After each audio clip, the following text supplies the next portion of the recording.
We start off by creating really strong visuals. So we want visuals that are beautiful, globally award-winning, just stunning images.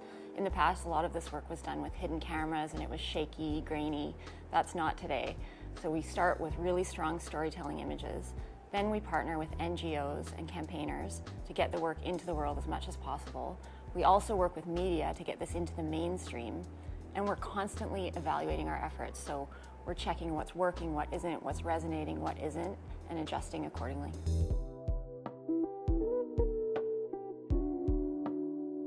So how to navigate suffering is a question that we are asked a lot.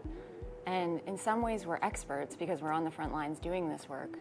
But what we've discovered over time is that this is such an individual thing. Every person processes trauma differently. So what might work for one person to process their trauma wouldn't work for someone else. We know that simple things like self-care, eating properly, sleeping properly, those are so important. In animal activism, burnout is such a real thing.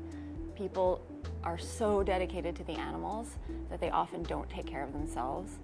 But what is ironically one of the least selfish things you can do is to take care of yourself, because if you burn out, you're no good for the animals.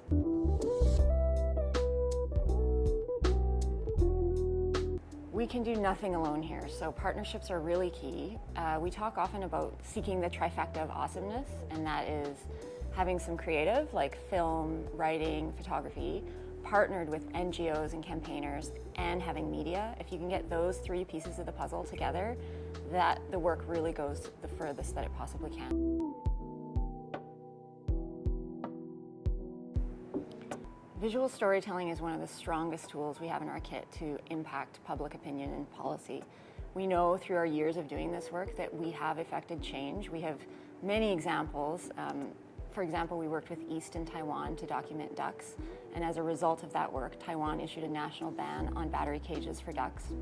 We are seeing mink farms in Canada close down as a result of this work, and we're just seeing a huge shift in public perception and opinion.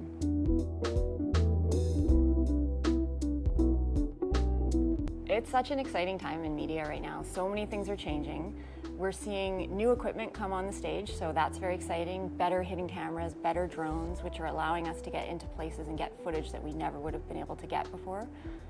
We're also seeing like a decentralization of media. So where before the media was controlled by a few large outlets, now there's this democratization where anybody can share media, and this work has the potential to go viral. One of the other most exciting things that we're seeing in media is, whereas this work was dismissed as biased activist work before, now we know that animal use has such an impact on our planet with climate change, on global health with zoonotic diseases, things like COVID-19. This is such important stuff that the media simply can't ignore it and push it to the side anymore. So animal photojournalism is finding a place in mainstream media, in universities and in public opinion in the public. It's a really exciting time to be part of this.